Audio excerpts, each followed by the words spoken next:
Le petit guide du voyageur dans le temps présente, le saviez-vous, l'éducation à Londres en 1600. À Londres en 1600, l'éducation était loin d'être accessible à tous et variait grandement selon les classes sociales. Les enfants de familles nobles ou aisées avaient la chance de recevoir une éducation formelle, souvent directement à la maison grâce à des précepteurs privés. Certains fréquentaient aussi les écoles prestigieuses comme la Grammar School. Là, ils apprenaient les bases académiques indispensables pour devenir des hommes d'influence. Le latin, la rhétorique et parfois même le grec ancien. Ces matières étaient essentielles pour accéder aux fonctions publiques ou pour poursuivre des études universitaires. Pour les garçons issus de familles plus modestes, l'accès à l'éducation était bien plus limité. Ils pouvaient, dans le meilleur des cas, fréquenter des écoles paroissiales ou des écoles de charité.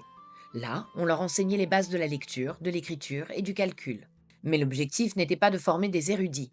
Il s'agissait avant tout de leur donner des compétences pratiques pour devenir artisans, commerçants ou apprentis.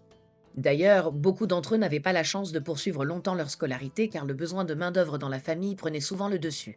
Et les filles dans tout ça? Eh bien, leur éducation était encore plus rare et dépendait presque exclusivement de la richesse de leur famille. La plupart des jeunes filles étaient formées aux tâches domestiques dès leur plus jeune âge: coudre, cuisiner, entretenir le foyer. Celles des familles les plus fortunées pouvaient cependant apprendre à lire, écrire et jouer d'un instrument, mais cela restait une exception. Quant aux jeunes filles des classes populaires, elles suivaient très tôt le chemin de leur mère, travaillant souvent comme servantes ou dans les ateliers familiaux. Enfin, pour les enfants issus des couches les plus pauvres de la société, l'éducation formelle était pratiquement inexistante.